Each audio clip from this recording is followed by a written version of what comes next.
शिव का अर्धनारीश्वर रूप और भृगु ऋषि। जब शिव योग का संचारण और सृष्टि की संरचना की व्याख्या सप्त ऋषियों से कर रहे थे, तब एक सुंदर घटना घटित हुई। सप्त ऋषियों में से एक ऋषि, जो बाद में भृगु महर्षि के नाम से जाने गए, शिव के एक उत्साही भक्त थे। इस पहले योग प्रोग्राम में, जो कांदी सरोवर के किनारे हो रहा था, जिसे कृपा की झील के नाम से भी जाना जाता है, पार्वती भी मौजूद थी। भृगु हमेशा की तरह सुबह जल्दी आए और वे शिव की प्रदक्षिणा करना चाहते थे।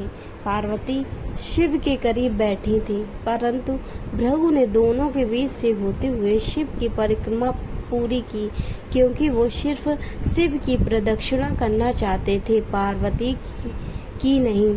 शिव इससे खुश हुए, पर पार्वती नहीं। उन्हें यह पसंद नहीं आया। उन्होंने शिव की ओर देखा। शिव जी ने कहा, थोड़ा और करीब हो जाओ, वो परिक्रमा करेगा। पार्वती और करीब आ गई। भृगु ने देखा कि उसके निकलने के लिए पर्याप्त जगह नहीं है, तो उसने एक चूहे का रूप धारण किया और पार्वती जी को बाहर रखते हुए अकेले शिव जी की ही परिक्रमा पूरी की। पार्वती जी क्रोधित हो गईं, तो शिव ने उन्हें अपनी जंघा पर बैठा लिया। तब भृगु ने एक छोटे पंछी का रूप धारण करके शिव जी की परिक्रमा पूरी कर ली। अब पार्वती जी अत्यंत क्रोधित हो चुकी थीं। शिव जी ने पार्वती जी को खींचकर खुद में मिला लिया और उन्हें खुद का हिस्सा बना लिया, जिससे उनका आधा हिस्सा शिव बन गया और आधा हिस्सा पार्वती। वे अर्धनारीश्वर बन गए। भृगु ने यह देखा और खुद को एक मधुमक्खी के रूप में बना लिया और उनकी दाहिनी टांग का चक्कर लगा लिया। भृगु का बचकाना भक्तिभाव देखकर शिव जी खुश तो हुए, पर साथ ही वे ये नहीं चाहते थे कि भृगु अपनी भक्ति में इतना खो जाए कि वो प्रकृति के परम स्वभाव को ही समझ न पाए।